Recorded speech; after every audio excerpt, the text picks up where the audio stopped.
Hello, नमस्ते, स्वागत है आपका इस वीडियो में। आज आपका 28th ऑफ सितंबर so near about the month is going to get over and हमारे यहाँ पे दुर्गा पूजा शुरू हो रही है और नवरात्रि भी शुरू होगा। सो एक मतलब आप एन्जॉय कीजिएगा। तो अभी जो है मार्केट बहुत बुरी तरीके से डाउन है and we can expect the market to go even down. हमने यहाँ पे पहले डिस्कस किया था कुछ दिनों पहले कि निफ्टी जो है किस लेवल पे जा सकता है। एक प्रेडिक्शन वीडियो मैंने डाला था। So we can expect that to be respected, तो जो सपोर्ट एंड रेजिस्टेंस ज़ोन हमने यहाँ पे डिराइव किया था। एंड प्लीज़ डू अंडरस्टैंड, जिस तरीके से ग्लोबल मार्केट गिर रहा है उस तरीके से ग्लोबल हमारा जो इंडियन मार्केट है वो रिएक्ट नहीं करेगा उस तरीके से शार्पली, उतना रिएक्ट नहीं करेगा। But although the pattern will be the same, but the reaction will be not that sharp as we can see there. The reason because जो आउटफ्लो होने वाला है that will be very temporary. जो फिरंगी investors हैं जो cell कर रहे हैं, बहुत हेवी सेलिंग कर रहे हैं, because they will be trying to take out the money from the Indian market because they are getting the returns.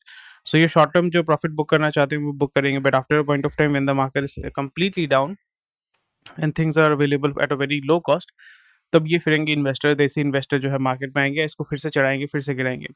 And the biggest loser will be retail investor. As usual हर जगह पे जो सबसे बड़ा loser होता है वो retail investor ही होता है। बाकी जितने भी mutual fund, insurance companies, pension funds, ये मतलब जो प्राइमरली इंस्टीट्यूट करते हैं फिरंगी इन्वेस्टर्स यानी एफ आई आई और डी आई आई, सो उनको कोई उतना फर्क, because they are the ones who are manipulating the market.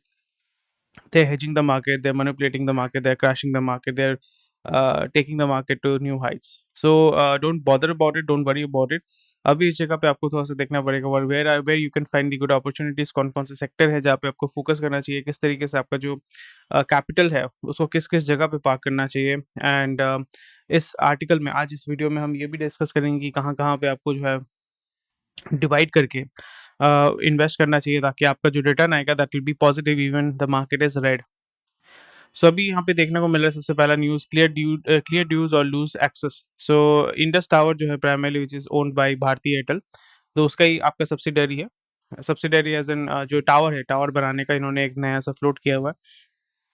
तो वोडाफोन एक टावर में जो है मल्टीपल, बिकॉज पहले बहुत सारे टावर होते थे, हर एक कंपनी अपना अलग अलग टावर लगाता था। अभी वैसा नहीं है बिकॉज खर्चा बहुत बढ़ गया है, कॉम्पिटिशन बहुत ज़्यादा है। सो अभी क्या होता है कि टावर एक ही होता है, उसमें अलग अलग कंपनी जो है अपना जो बेसिकली सिस्टम है वो लगाती है। तो इंडस टावर बोल के एक कंपनी है that is started by Bharti Airtel.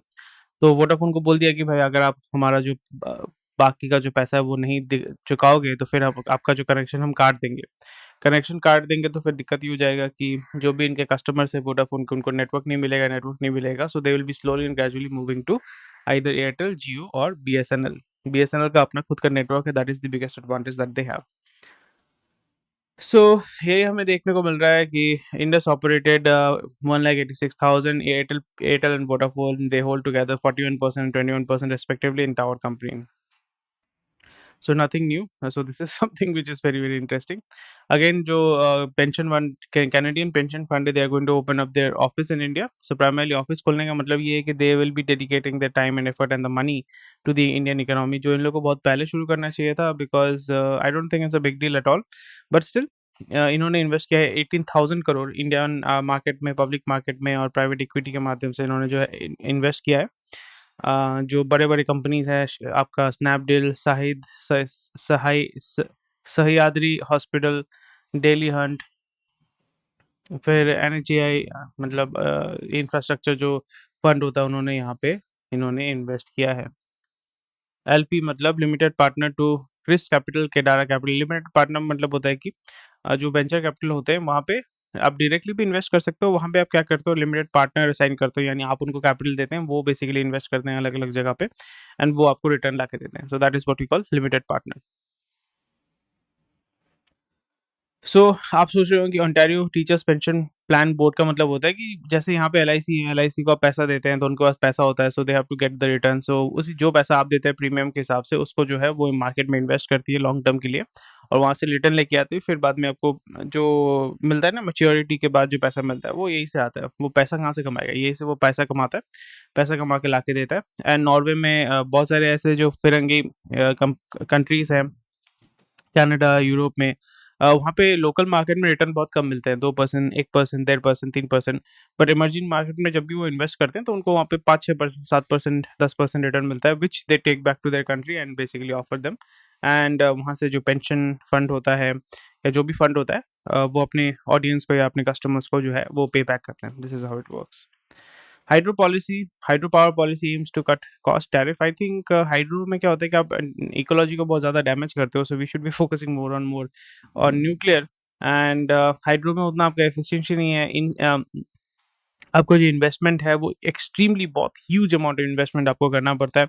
Maintain यहाँ पे आप नेचर के ऊपर डिपेंड करते हैं, किसी टाइम पे अगर बारिश कम होता है तो फिर आपका जो है इलेक्ट्रिसिटी जनरेशन कम हो जाएगा, फिर अगर बाढ़ आता है तो फिर आपका डैम टूट जाता है, तो बहुत सारी चीज़ें होती है। बट यहाँ पे अगर आप न्यूक्लियर पे जाते हैं so there will be a consistency. And gen 5 gen 6 अभी न्यूक्लियर रिएक्टर आ चुके हैं विच इज सेल्फ कंटेनिंग, तो I think we should be focusing more on nuclear power rather than hydroelectric power and solar power, because these are not very reliable and effective भी उतना होते नहीं है। RBI mulls steps to arrest rupee slide again. Window for oil importers hedging cost cut for overseas depositor being contemplated again. RBI has to let go after a point of time. It cannot afford. Although RBI के जो D है, I think Department of External Affairs, वो बोल रहे हैं कि नहीं भाई सब सही है, बस चंगासी नहीं है यार. There is nothing चंगासी. You have to let rupee find its own value, and you have to find alternate ways where you can use the rupee to get मतलब secure your energy security. That's it. Nothing more than that. It's a very simple thing, but बोलने में simple लगता है, but उसको basically implement करना बहुत difficult है, because world scenario अभी जो है बहुत वोलाटाइल है। कौन किसका दोस्त है, कौन किसका दुश्मन है, समझ में नहीं आता है। आप इंटरनेशनल लोकल स्टेज में या एशियन स्टेज में आप देखोगे कि India, China, Pakistan, they are you know they are their enemies. जब आप ग्लोबल स्टेज में देखोगे China is our friend. So again फिर ग्लोबल स्टेज में बहुत जगह पे चाइना इज़ आवर एनिमी, बहुत जगह पे America is your friend. Global stage पे बहुत जगह पे America is your enemy because they are supplying Pakistan with F-16। So ये बहुत ही कंफ्यूजिंग होता है, एंड ये चेंज होता रहता है। ये जितने भी सारे जो डायनामिक्स है वो चेंज होते रहते हैं regularly. So you have to be aware of it, and you have to learn about it, understand how it works and how it affects the market and how you can make money from the market. That is the target of this channel, कि आपको aware करना, आपको सिखाना, आपको वो tricks सिखाना कि किस तरीके से आप उसको फिगर आउट कर पाओगे। आप एक थर्ड पॉइंट ऑफ व्यू, अपने पॉइंट ऑफ व्यू से समझ पाओगे कि इसका रिपल इफेक्ट क्या होने वाला है, ये कौन सी इंडस्ट्री को इफेक्ट करेगा, and how I can make money from that industry. RBI cannot allow free fall in the rupee against dollar. I think it has to. It has to let it free fall. थोड़ा सा support आपको कर्ज करना चाहिए, but ऐसा नहीं कि हर जगह पे आप सपोर्ट करके जाओगे, because after a point of time you can not मतलब afford to support it.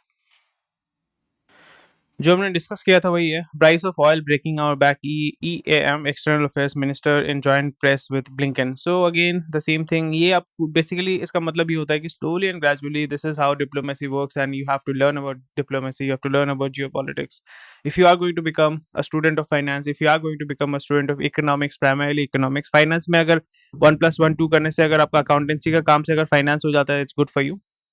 But if you are willing to do investment on a long term basis, if you want to make money in a short term basis, long term basis, economics को अगर आप समझना चाहते हैं, तो यहाँ पे diplomacy, politics, जियो politics, इसको समझना बहुत बहुत इंपॉर्टेंट हो जाता है। सो यहाँ पे हमें ये देखने को मिल रहा है that after couple of weeks you will be able to see if fed rate जो यूएस के हैं वो बढ़ाएंगे, वो और भी बढ़ाने वाले हैं।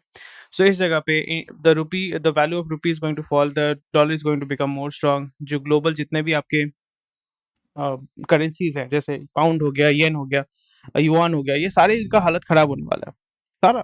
येन भी गिरा हुआ है ना, येन पहले आई थिंक 100 रुपीज, 100 येन $1 ऐसा कुछ था, 122 येन फॉर $1 था, अभी इट हैज रीच 144, और वो और फॉल करने वाला है। Euro is falling, pound is falling, rupee is falling, every currency is falling, because why, because the US government is manipulating the dollar. And इसका इफेक्ट क्या होता है, energy prices go high, because आपको dollar में purchase करना पड़ता है, you do not have any other option.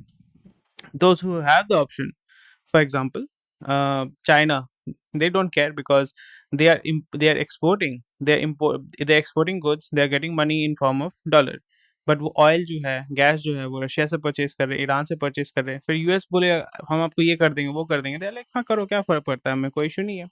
And जब भी वो यूएन में जाते हैं, कोई रेजोल्यूशन पास करने जाते हैं, because China has the veto power. It can veto it out. That's the advantage of having a United Nations Security Council का permanent membership होने का फायदा ये होता है. Russia has the veto power. China has veto power. India के पास भी अगर veto power होता तो हम भी बहुत कुछ कर पाते, but अभी हम लोग नहीं कर पा रहे. But I think we are moving towards that sphere, that phase, that we can also, once we become a Security Council का permanent member, I think it's going to change the whole global politics, the global diplomacy. तो वही यहाँ पे आपको देखने को मिलेगा that external affairs minister straight forward बोल रहे हैं कि भाई अभी जो है तेल जो है बहुत एक्सपेंसिव हो रहा है, बिकॉज हमारा मेन डॉलर डॉलर से हमें मत, ठीक है, अब हम आईटी से जो है फार्मा से जो है डॉलर में कमाते हैं, that is great and we are very happy about that, but हमारा जो एनर्जी सिक्योरिटी है, but IT sector pharma sector कितने लोगों को खिलाता है, कितने लोगों को पिलाता है, बट पेट्रोल जो है वो हर एक आदमी के लाइफ को अफेक्ट करता है, हर एक बंदे के लाइफ को अफेक्ट करता है. पेट्रोल डीजल इसका जो प्राइस होता है या एनर्जी का जो प्राइस होता है वो हर एक बंदे को जो है अफेक्ट करता है, हर एक सेगमेंट को अफेक्ट करता है, पूरे इकोनॉमी को वो अफेक्ट करता है. तो इस जगह पे we can not afford to buy very expensive oil, because हमारे जो फॉरेस्ट रिजर्व्स हो रहे हैं वो आस्ते आस्ते खराब खराब मतलब गिर रहा है, because dollar is becoming more expensive and we can not afford it. And this is just a preview. इसको कहते हैं ना, दे ये अभी एक एक एक एनवायरनमेंट को तैयार किया जा रहा है that when we completely switch to Russia and Iran, because यहाँ पे अगर सोचिए कि आप अपने 85% ऑफ एनर्जी नीड्स या प्राइमरली क्रूड ऑयल इंपोर्ट करते हैं, अगर आप 50%, 60%, 70% रशिया से इंपोर्ट का, पहले मे बी 5 to 10%, 5% भी नहीं, आई थिंक अराउंड 2% रशिया से आता था. अभी लॉजिस्टिक्स के वजह से अगर हम देखते हैं रशिया जो है चीप में हमें ऑयल बेच रहा है, हमें तो चीप में चाहिए, हमें डॉलर में डील नहीं करना है, we want to deal in rupee rouble which will be more favorable because we can print more we can print more rupee, we cannot print dollar. That's the biggest problem that our country has. So in this situation you will see that these are the ways that you basically develop a situation where you are like, अरे हमने तो आपको बोला था, आप ऐसा कर रहे हो, हम क्या करें, हमारा तो गरीब देश है, हम लोग सिंपल वही ना, हम गरीब आदमी हैं, अच्छे हम गरीब आदमी हैं. इसलिए आप देखोगे कि जैसे I am not generalising, I am not trying to offend anyone. इसलिए आप देखोगे जब भी कोई चोरी करता है, सिंपल सब हमारे देश में आप देखोगे कोई चोरी करता है, चोरी करने के बाद पकड़ा जाता है, पुलिस पकड़ के लेके जाती है, फिर वो क्या बोलता है, उसने सोची कि पॉकेट मारा है किसी का, ठीक है पॉकेट मारा है, फिर वो बोलता है सर मैं तो गरीब आदमी हूँ, मैं तो गरीब आदमी हूँ, मुझे छोड़ दो. वो अपने जुर्म को गलत सही गलत कुछ नहीं बोलता, he does not defend it, but वो बोलता है कि मैं गरीब आदमी हूँ. So that this is more of a kind of that, because यहाँ पे वही बोला जाएगा, India is a poor country, we have a population, huge population, and यहाँ पे हमारा पॉपुलेशन जो है the median income of the large chunk of population is very low, we cannot afford expensive oil.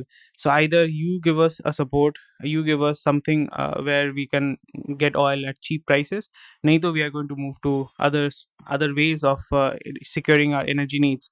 So US is going to obviously uh, diplomatically, politically, they are going to defend, मतलब they are going to act negatively. And जैसे मैं आपको बार बार कहता हूँ कि India is a very volatile country, जहाँ पे with in 1 our आप कहीं पे भी दंगा लगा सकते हैं ऑन बेसिस ऑफ एनीथिंग, ठीक है.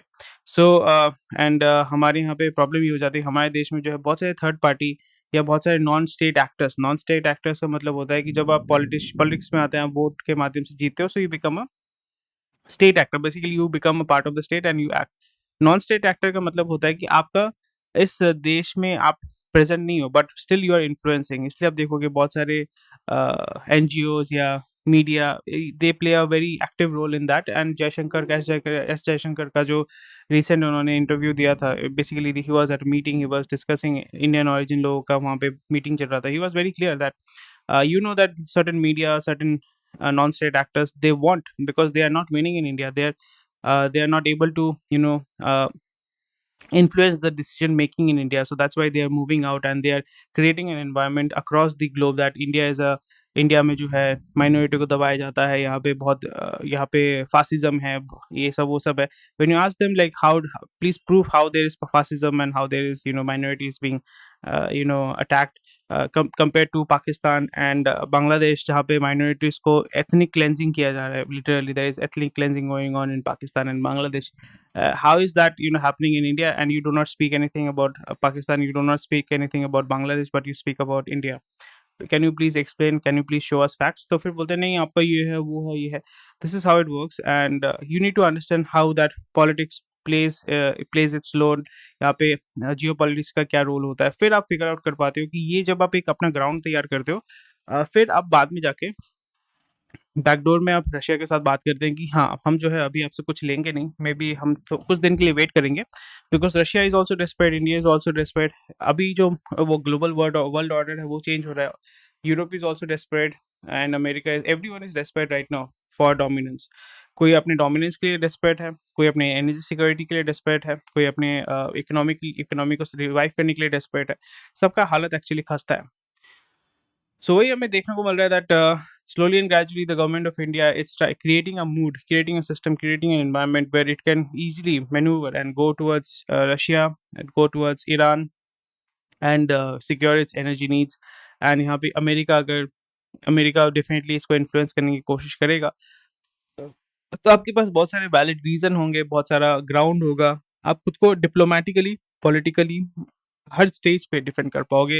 And that's what you need to do, क्योंकि आप आड़े हाथ ले नहीं सकते। चाइना जैसे यूएस को आड़े हाथ लेता है, आप ले नहीं सकते, because you do not have the power और द कैपेसिटी राइट नाउ। सुनने में बहुत खराब लग रहा होगा, but this is the fact. India is a very unstable country with a lot of issues which is plaguing us. Yeah, so that's about it.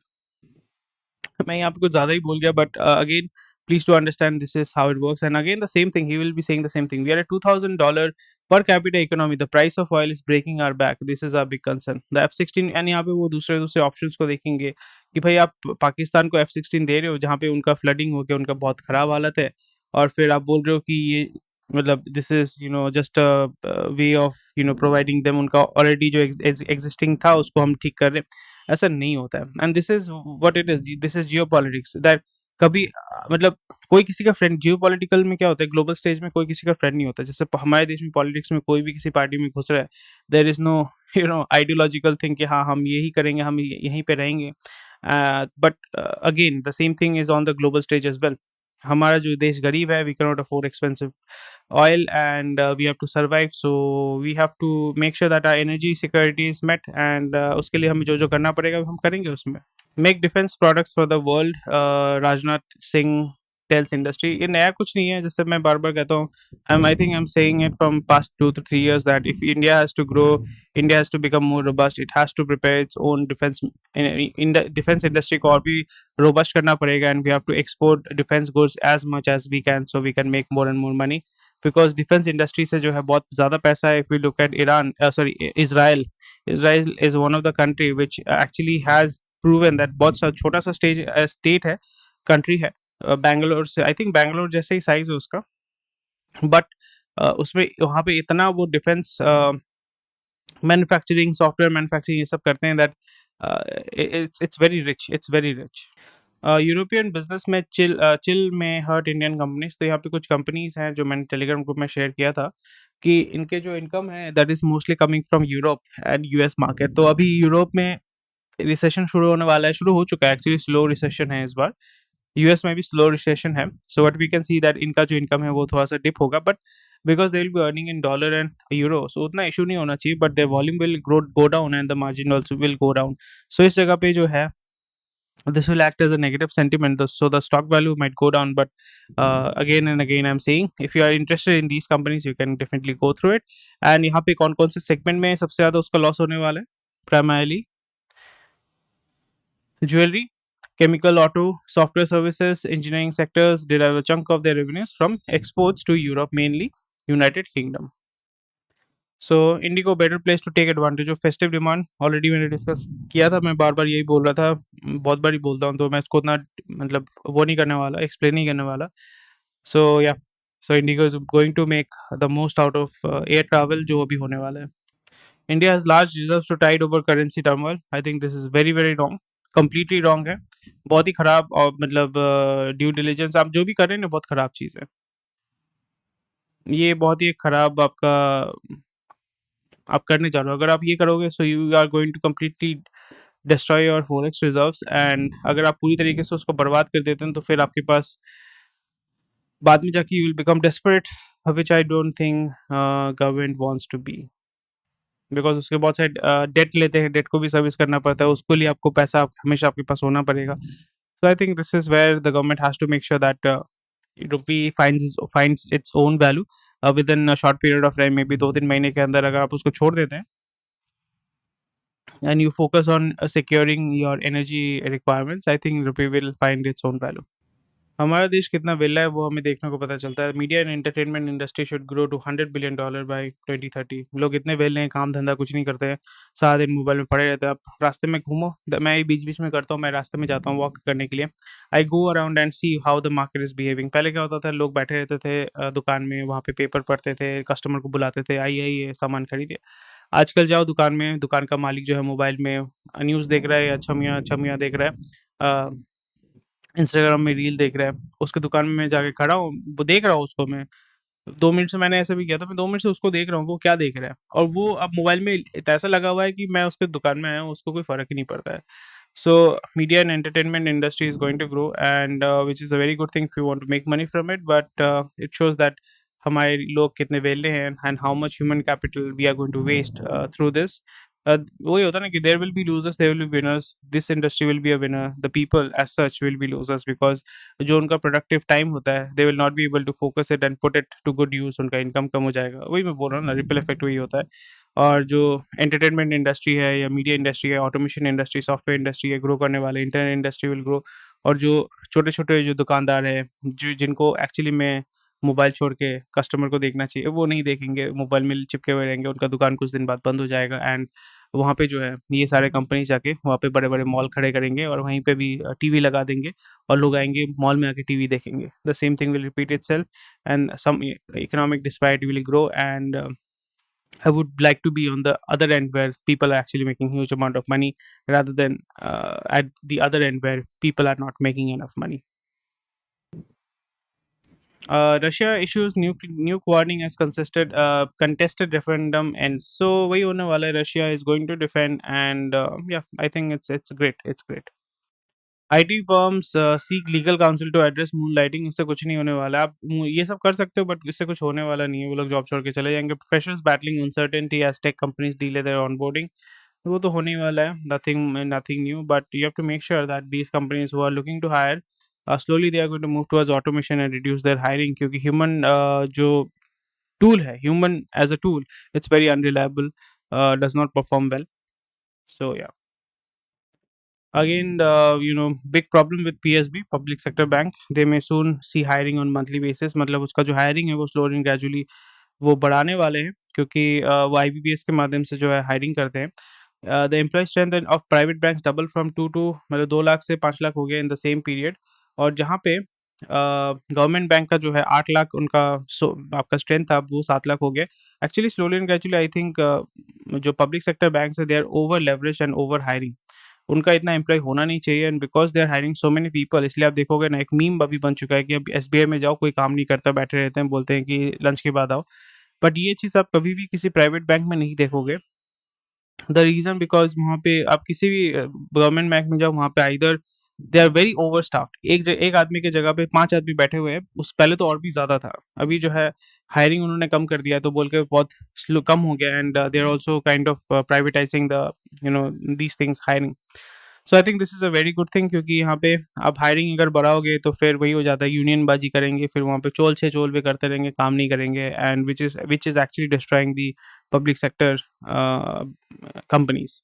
Chola से चोल पे जब तक रहेगा, हाँ, देयर माइट बी डिमांड्स, आप लेबर लॉज़ बनाते हैं, आप वॉचडॉग बनाते हैं जो उसको चेक करते हैं, बट चोल से चोल पे जब भी आप करते हैं ना, तो उससे क्या होता है कि जो कस्टमर है उसको भी इफ़ेक्ट होता है, जो कोर बिज़नेस है वो भी इफ़ेक्ट होता है। तो इससे कोई किसी को फ़ायदा नहीं होता है। So again I think public sector banks are doing a very big mistake. They are looking to hire even more people because most of them are not going to work, and वो होता है कि सरकारी job मिल गया तो फिर सरकारी job मिल गया तो फिर काम क्यों करना है? ऐसा नहीं कि सरकारी जॉब मिल गया बोल के काम करना है, लोगों की सेवा करनी है, ऐसा कुछ नहीं है। मतलब most of the people, I am not saying all of the people, most of the people have this attitude, आज नहीं कल आइए, कल नहीं परसों आइए। तो वहाँ पे उनको अगर अभी जैसे मैं देखता हूँ कि बहुत सारे पब्लिक सेक्टर बैंक्स में मैनेजर जो है वो टारगेट दे देते हैं अपने गवर्नमेंट एम्प्लॉइज़ को, आपको इतना फुलफिल करना पड़ेगा, नहीं तो भाई आपका जो है हम आपको ऐसे जगह भेज देंगे जहाँ पे आपका रहना मतलब हालत ख़राब हो जाता है। So I think this is a very good step that you have to basically give people target incentive, not target, I would rather say incentive, ताकि वो काम करने में उनको इंटरेस्ट आए और वो अच्छे से काम कर पाए। Consumer firm expect strong revival. ये तो होना ही था। लोग जो है 2 साल से डेस्परेट थे, they will look to buy, spend a lot of money, although the market is shrinking right now. I would rather say that अभी जो है इतना परचेज मत कीजिए, save money so you can when the opportunity comes you can invest in assets rather than liabilities which actually makes you money and wealth over a period of time. Credit card, active credit card has dropped 2.3 million in August, which is actually good. Credit card का मतलब ये होता है कि आप credit डाल रहे हो and you are basically pushing the market in a way that people are going to get short term credit for buying certain things जो उनको एक्चुअली मोस्टली चाहिए नहीं होता है. So avoid credit card as much as possible. World is edging into a recession once WTO chief. We are already in recession, madam. अब मतलब ठीक है, आप ये सब बोलते रहते हो so people get more aware. But I think you know world is already मतलब primarily all the economies, major economies are already in recession. तो अभी आपको अपना पैसा कहाँ पे लगाना चाहिए? प्राइमरली वही होता है कि मैं पर्सनली क्या करता हूँ, मैं इक्विटी म्यूचुअल फंड में इन्वेस्ट नहीं करता हूँ. I mostly invest in equity and I invest in metals as in gold, silver. So यहाँ पे बहुत जन का अलग अलग सिस्टम होता है. कोई बोलते हैं कि 40 to 50% आप इक्विटी में डालो, ठीक है, 30% जो है फिक्स्ड इनकम ऑप्शन यानी डेट में आप डालो, और बाकी जो है गोल्ड और रियल एस्टेट में डालो. So I do not kind of focus on this thing, what do we call, equity में मैं ज़्यादा फोकस करता हूँ and I put my money into gold and silver. Real estate I am not very interested in real estate. And debt fund में जो होता है lock in period, ये सारे जो होते हैं मतलब it's more less the same thing. I think gold appreciates और silver appreciates more than bond. So that's about. ETF में आप पैसा डाल सकते हैं, बट मेरा पर्सनली ये होता है 60-40 या 70-30 के हिसाब से मैं करता हूँ. आपका अपना अपना जो होगा, मतलब जितना कम आप जितना कम जगह पे आप इन्वेस्ट करोगे it will be easier for you to manage. नहीं तो डेट को भी आपको एनालिसिस करना पड़ेगा इन्वेस्टमेंट करने के पहले, इक्विटी भी एनालिसिस करना पड़ता है, गोल्ड सिल्वर को भी एनालाइज करना पड़ता है. So it becomes too much of a headache. So I try to keep a very simple approach in this regard. So thank you for watching this video. कोई भी क्वेश्चन क्वेरी डेफिनेटली मुझे comment section में बताएगा. And या take care, bye bye, जय Hind. And आज का video इतना ही था. And please join our Telegram group. अगर आप किसी भी चीज़ का क्वेश्चन आंसर पूछना चाहते हैं, I will be more than happy to help you out. And अगर आप स्पॉटिफाई में सुन रहे हैं so you can definitely subscribe to our channel on YouTube. And yeah that's about it. Thank you, take care, bye bye, जय हिंद.